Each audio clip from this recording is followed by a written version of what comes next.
Friends, welcome to my channel Shiksha Saar. मैं ममता दुबे आप लोगों के लिए आज नया वीडियो लेकर के आई हूँ। आज हम पढ़ने वाले हैं टेरिडोफाइटा के बारे में। हमने इसके पहले बहुत सारे हमारे प्लांट के बारे में पढ़ा हमने। इसमें हमारा किंगडम प्लांटी में हमने एल्गी के बारे में पढ़ा, ब्रायोफाइटा के बारे में पढ़ा और आज हम पढ़ने वाले हैं टेरिडोफाइटा के बारे में। तो आइए टेरिडोफाइटा को आज हम देखेंगे कि टेरिडोफाइटा में किस तरह के प्लांट होते हैं और इनका हैबिटेट क्या होता है, ये कहाँ पर पाए जाते हैं, ये कहाँ किस तरह से ये सरवाइव करते हैं। टेरिडोफाइटा भी जनरली हमने अभी एल्गी में देखा था और ब्रायोफाइटा में देखा था कि वो सभी प्लांट कैसे होते हैं। ये एक्वाटिक होते हैं, इनको पानी की बहुत आवश्यकता होती है। और तो हम टेरिडोफाइटा में ये देखने वाले हैं कि टेरिडोफाइटा ऐसे प्लांट हैं जो पहले आपके टेरेस्ट्रियल प्लांट कहलाएंगे, जिन्हें ज़्यादा पानी की आवश्यकता नहीं होती है, लेकिन उन्हें कम पानी की आवश्यकता तो होती है। थोड़े पानी की आवश्यकता इन्हें भी होती है। जैसे हमारे ब्रायोफाइटा को बहुत ज़्यादा पानी की आवश्यकता होती थी, वो तो बिल्कुल ही हमारे पानी के किनारे किनारे पाए जाते थे और एल्गी जो है वो बिल्कुल भी पानी के अंदर होती थी। लेकिन टेरिडोफाइटा भी हमारे इन्हें भी पानी की आवश्यकता होती है। तो ये कैसे प्लांट हैं आज हम देखेंगे। तो हम कुछ इनके कैरेक्टर्स देखते हैं कि ये प्लांट जो है वो किस तरह के होते हैं। जनरली इनकी हाइटेड ज़्यादा हाइटेड नहीं होते हैं ये प्लांट। इनके कैरेक्टर्स देख लेते हैं हम कि किस तरह के होते हैं। तो कैरेक्टर में हम सबसे पहले तो ये बोलेंगे कि ये कैसे प्लांट है।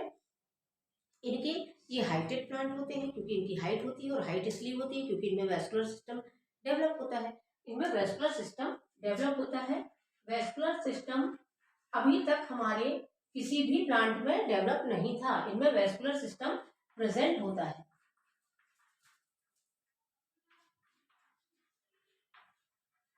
इन टेरिडोफाइटा में वेस्कुलर सिस्टम प्रेजेंट होने की वजह से ही ये हाइटेड होते हैं और ये अपने इनका जो बॉडी स्ट्रक्चर होता है वो रूट, स्टेम एंड लीफ में मॉडिफाई होता है। तो इस तरह से इनकी बॉडी जो है वो डिफ्रेंशिएट होती है अलग अलग पार्ट्स में। तो वेस्कुलर सिस्टम क्या होता है, जनरली हमने पहले भी बताया था आपको कि जाइलम और फ्लोएम, जाइलम और फ्लोएम इनमें प्रेजेंट होता है। जाइलम एंड फ्लोएम इसमें पाया जाता है वेस्कुलर सिस्टम टेरिडोफाइटा में। तो ये इसमें होने की वजह से ये पौधे थोड़े से स्ट्रॉन्ग होते हैं और ये अपनी जो उनकी लंबाई होती है वो थोड़ी ज़्यादा होती है ब्रायोफाइटा से। और ये जनरली बहुत अधिक भी लंबे नहीं होते हैं, ये थोड़े से झाड़ी नुमा होते हैं, थोड़े से सर्प टाइप के होते हैं कि ये ज़्यादा हाइटेड नहीं होते, 3 फीट या 4 फीट के होते हैं। तो इस तरह से इनमें वेस्कुलर सिस्टम प्रेजेंट होता है। ये कैसे होते हैं, जनरली कहाँ पर पाए जाते हैं, इनका हैबिटेट यदि हम देखें तो ये सैडी प्लेस में होते हैं। सैडी प्लेस में पाए जाते हैं ये सैडी प्लेस, डैम्प एरिया और आपका मॉइस्ट वाली जगह में पाए जाते हैं। हालांकि ये टेरेस्ट्रियल होते हैं, टेरेस्ट्रियल प्लांट ये टेरेस्ट्रियल होते हैं, टेरेस्ट्रियल प्लांट कहलाते हैं ये। लेकिन तब भी ये थोड़े से मॉइस्ट या सैडी प्लेस या आपके डैम्प एरिया में पाए जाते हैं। क्यों पाए जाते हैं, क्योंकि इनको भी थोड़े से पानी की आवश्यकता जरूर होती है, क्योंकि रिप्रोडक्शन के लिए इन्हें पानी की आवश्यकता होती है। इसलिए ये थोड़े से मॉइस्ट या डैम्प एरिया में पाए जाते हैं। और ये प्लांट कैसे होते हैं, थोड़े से कहीं कहीं और भी जगह जैसे टेरेस्ट्रियल में डेजर्ट वगैरह में भी मिल जाते हैं, लेकिन जनरली इनको हम मॉइस्ट एरिया में ही देख सकते हैं। और इनमें क्या पाया जाता है और इनकी लीफ जो होती है वो कैसी होती है। इनकी लीफ कॉम्पैक्ट होती है, एक दूसरे से पत्तियां ढकी हुई होती हैं, बहुत ही ये डेंस होती है। इस तरह से कॉम्पैक्ट लीफ पाई जाती है। इनमें कॉम्पैक्ट लीफ होती है, लीफ कॉम्पैक्ट होती है जो एक दूसरे लीफ से ढकी होती है और गुच्छे के रूप में दिखाई देती है, जिससे वो थोड़ी सी सुंदर दिखती है, हमें वो प्यारी लगती है। ये हम जैसे हम किसी को फ्लावर वॉश तैयार करना हो, फ्लावर के साथ में से किसी को आपको किसी को देना हो गिफ्ट में यदि फ्लावर वगैरह, तो उसके साथ में हम इसको लीफ को फ्लावर के बीच बीच में लगा देते हैं, जिससे बहुत खूबसूरत दिखने लगता है हमारा फ्लावर। तो इस तरह से इनकी लीफ कैसी होती है, कॉम्पैक्ट होती है, जो डेकोरेशन के लिए यूज होती है, डेकोरेशन में यूज होती है। इस तरह से हमारे टेरिडोफाइटा जो होते हैं वो पहले टेरेस्ट्रियल प्लांट कहलाते हैं और इनमें जो लीव्स होती हैं उनमें कुछ स्पोरोफिल्स बनते हैं। स्पोरोफिल्स स्ट्रक्चर क्या कहलाता है, जो लीव्स होती हैं, कुछ लीव्स जाकर के ऊपर वाले भाग में डेंस हो जाती हैं या कॉम्पैक्ट हो जाती हैं और स्पोरोफिल का फॉर्मेशन करती हैं। स्पोरोफिल्स बनाती हैं और यही स्पोरोफिल्स जो लीव्स होती हैं बाद में जाकर के स्पोरेंजिया का फॉर्मेशन करती हैं। यही लीव स्पोरेंजिया का फॉर्मेशन करती हैं और ये स्पोरेंजिया जो है वो बाद में जाकर के स्पोर्स का फॉर्मेशन करते हैं। स्पोरेंजिया के अंदर क्या होता है, स्पोर्स भरे होते हैं,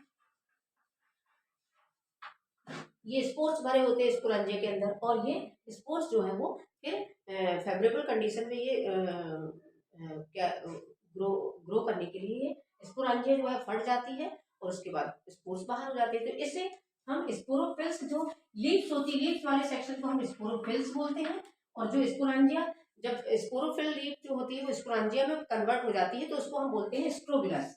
इसको हम बोलेंगे स्ट्रोबिलस कहलाता है, स्ट्रोबिलस या आपका इसको हम कोन लाइक स्ट्रक्चर बन जाता है, इस तरह का कोन लाइक स्ट्रक्चर बन जाता है, इस तरह का ऐसा कोन लाइक स्ट्रक्चर जो होता है इसको हम बोलते हैं स्पोरोफिल्स कहलाता है। तो स्पोरोफिल्स जो लीफ होती है वो कॉम्पैक्ट या डेंस होकर के स्पोरेंजिया का फॉर्मेशन करती है और यही स्पोरेंजिया कॉम्पैक्ट होकर के स्ट्रोबिलस बनाता है, स्ट्रोबिलस बोला जाता है इसको बाद में। इस कॉम्पैक्ट स्ट्रक्चर को हम स्ट्रोबिलस बोलते हैं और इसके अंदर क्या भरे होते हैं, स्पोर्स भरे होते हैं। ये इनका सेक्सुअल रिप्रोडक्शन की प्रोसेस में होता है। लेकिन सेक्सुअल रिप्रोडक्शन में क्या होता है इनमें टेरिडोफाइटा में, इनमें अलग अलग गैमेट्स बनते हैं, फीमेल गैमेट और मेल गैमेट, जिनको हम क्या बोलते हैं आर्किगोनियोफोर और आपका एंथ्रीडियोफोर कहलाते हैं।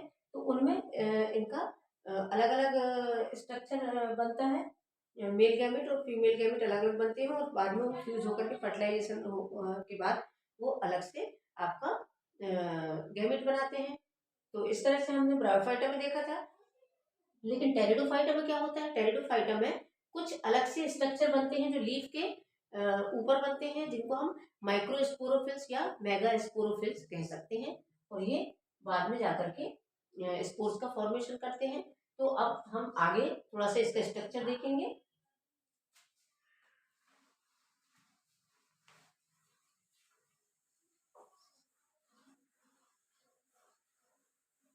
ये टेरिडोफाइटा में हम कुछ एग्जांपल देखेंगे।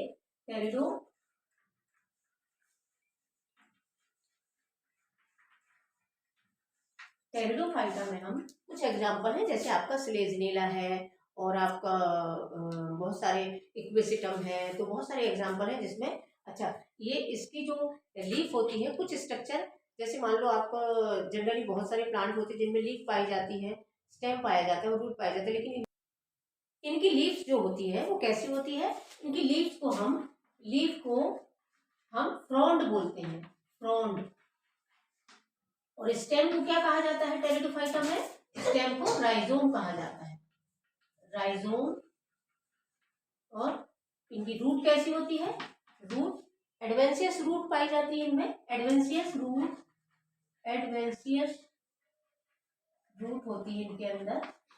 तो एडवेंशियस रूट कैसी होती है, फाइब्रस रूट, जैसे कि कोई प्लांट है आपके सामने इस तरह से मान लो ये ग्रो कर रहा है जनरली, तो इसमें इस तरह की जो रूट्स पाई जाती हैं, इस तरह फाइबर बनाते हुए फाइब्रस रूट, जिसको हम बोलते हैं गुच्छेदार लीफ पाई जाती है। तो ये गुच्छेदार जो फाइब्रस रूट होती है, इस तरह की एडवेंशियस रूट, इन्हीं रूट्स को हम इसी तरह के रूट्स को एडवेंशियस रूट बोलते हैं। और हमारे टेरिडोफाइटा में रूट जो होती है वो एडवेंशियस रूट पाई जाती है, क्योंकि जनरली हमें मालूम है कि टेरिडोफाइटा इतने भी स्ट्रॉन्ग नहीं होते हैं और छोटे होते हैं, हालांकि उनकी हाइट कम होती है टेरिडोफाइटा की, इनमें इसलिए एडवेंशियस रूट पाई जाती है। और इनके स्टेम को हम राइजोम बोलते हैं और लीव्स को हम फ्रोन बोलते हैं। लीव्स में बहुत सारे मॉडिफिकेशन होते हैं, क्यों, क्योंकि वाटर को एब्जॉर्ब करती है रूट, वो लीफ, और उसको स्टोर भी करती है। तो लीव्स जो होती है कैसी, थोड़ी सी फ्लैसी होती है, थोड़ी सी इस तरह की लीव्स होती है इसमें। इसका एग्जाम्पल हम देखते हैं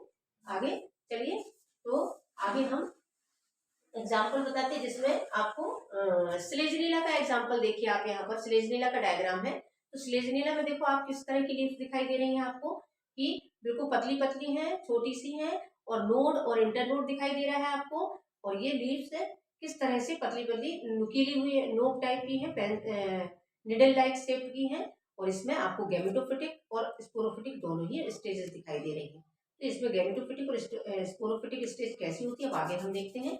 स्पोरोफाइट और गैमेटोफाइट कैसे होती है इसकी लाइफ साइकिल। तो आगे चलते हैं हम वीडियो में। चलिए, तो इसमें आगे देखिए, ये इसमें लाइफ साइकिल कैसी होती है इनकी। लाइफ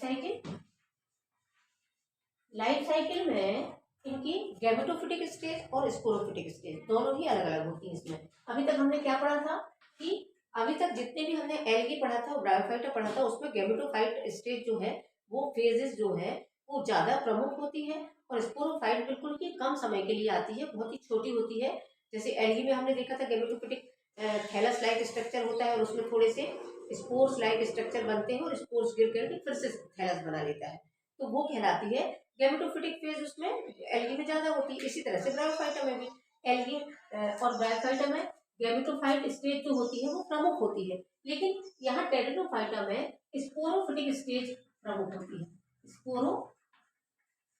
स्पोरोफिटिक फेजेस जो है फेज यहाँ इम्पोर्टेंट होती है। क्यों होती है? क्योंकि ये इंडिपेंडेंट होती है। ये किसी भी गैमेटोफिटिक स्टेज गैमेटोफाइट के ऊपर डिपेंडेंट नहीं होती है, ये इंडिपेंडेंट होती है। इसमें इंडिपेंडेंट होती है स्पोरोफिटिक भी और गैमेटोफिटिक भी, दोनों अलग अलग बॉडी, दोनों ही सेपरेट अलग अलग इंडिपेंडेंट होती है। इसमें गैमेटोफिटिक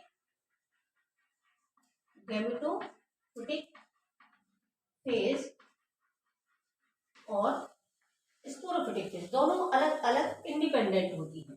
इंडिपेंडेंट दोनों ही फेज इसमें इंडिपेंडेंट होती है, ना ही गैमेटोफिटिक फेज स्पोरोफिटिक पर डिपेंड होती है और ना ही स्पोरोफिटिक फेज गैमेटोफिटिक पर डिपेंड होती है। हमने अभी जो इसके पहले जो हमारा डायग्राम देखा, हमने देखा ना गैमेटोफिटिक फेज में अलग तरह से दिखता है हमारा डायग्राम और स्पोरोफिटिक फेज में भी अलग दिखता है। तो दोनों फेज जो है अलग अलग होती है और हम जानते हैं कि स्पोरोफिटिक फेज कैसी होती है, 2n होती है। ये 2n होती है हमारी, ये और ये n होती है। जनरली गैमेटोफाइटिक स्टेज एन होती है। इसमें क्या बनते हैं? हमारे गैमीट बनते हैं, इसमें गैमीट फॉर्मेशन होता है और इसमें स्पोर्स फॉर्मेशन होता है। ये ध्यान रखना है कि स्पोरोफिटिक में हमेशा स्पोर का फॉर्मेशन होगा और गैमेटोफिटिक स्टेज में गैमीट का फॉर्मेशन होगा। जैसे हमने ब्रायोफाइटा में देखा था कि मेल गैमीट और फीमेल गैमीट आर्किगोनियोफोर और स्पोरो आपका एसडीडीओ4 बने थे, ऐसे ही मेल गैमीट और फीमेल गैमीट बनते हैं गैमेटोफिटिक स्टेज में और स्पोरोफिटिक स्टेज में स्पोर्स बनते हैं। ये लाइफ साइकिल में टेरिडोफाइटा की दोनों ही फेजेस दिखाई देती हैं और दोनों ही फेजेस डोमिनेंट होती है। दोनों फेज कैसी होती है? इसमें डोमिनेंट होती है, अलग अलग होती है, इंडिपेंडेंट होती है और स्पोरोफिटिक फेज इसमें डोमिनेंट होती है। स्पोरोफिटिक फेज इसमें यहाँ पर डोमिनेंट होती है। जैसे आगे अब हम जाएंगे और भी प्लांट में, तो सभी प्लांटों में आगे हम देखेंगे कि स्पोरोफिटिक फेज जो है वो डोमिनेंट होगी। अब गैमेटोफिटिक फेज जो डोमिनेंट होती थी वो अब नहीं होगी। इसके पहले हमने देखा था एल्गी और ब्रायोफाइटा में गैमेटोफिटिक फेज डोमिनेंट थी, लेकिन अब यहाँ स्पोरोफिटिक फेज डोमिनेंट होगी। तो ये थोड़ा सा डिफरेंस होता है एल्गी और ब्रायोफाइटा से टेरिडोफाइटा में, ये डिफरेंस होता है। और इसके बाद अब जितने भी प्लांट आएंगे आपके, जिम्नोस्पर्म है, एंजियोस्पर्म है, सभी में स्पोरोफिटिक फेज जो है होगी वो डोमिनेंट होगी। तो आगे हमने ये इतनी चीजें हमने आज टेरिडोफाइटा में देखा। हम टेरिडोफाइटा की अलग अलग मेंबर्स के बारे में देखेंगे और इसकी क्लासेस, कितनी क्लासेस में डिवाइड किया गया है इसको, और कौन कौन सी क्लासेस हैं इसके अंदर, और कौन कौन से प्लांट पाए जाते हैं इनमें। एग्जाम्पल में आप कुछ एग्जाम्पल है, जैसे स्लेजिनेला है, आपका लाइकोपोडियम है और इक्विसिटम है, ये सब टेरिडोफाइटा के एग्जाम्पल हैं। तो इनको आप देखिए और यदि आपको मेरा वीडियो अच्छा लगता है तो इसको सब्सक्राइब जरूर करिएगा और लाइक जरूर करिएगा और शेयर जरूर करिएगा। तो आगे हम आपके लिए नए नए वीडियो बना करके लेके आते रहेंगे और इसमें आगे हम टेरिडोफाइटा के बाद जिम्नोस्पर्म लेकर के आएंगे। इसके पहले हम थोड़ा सा टेरिडोफाइटा का जो कुछ और रह गया होगा तो हम नेक्स्ट वीडियो में आपको बताने वाले हैं। तो इसके बाद हम जो जिम्नोस्पर्म में पढ़ेंगे कि जिम्नोस्पर्म प्लांट कैसे होते हैं और एंजियोस्पर्म प्लांट कैसे होते हैं। तो इसके आगे हम दोनों प्लांट के बारे में बताएंगे आपको। यदि आपको मेरा वीडियो अच्छा लगता है तो आप इसको सब्सक्राइब जरूर करिएगा और इसके बाद हम आपको नए वीडियो के साथ मिलते हैं। धन्यवाद बच्चों।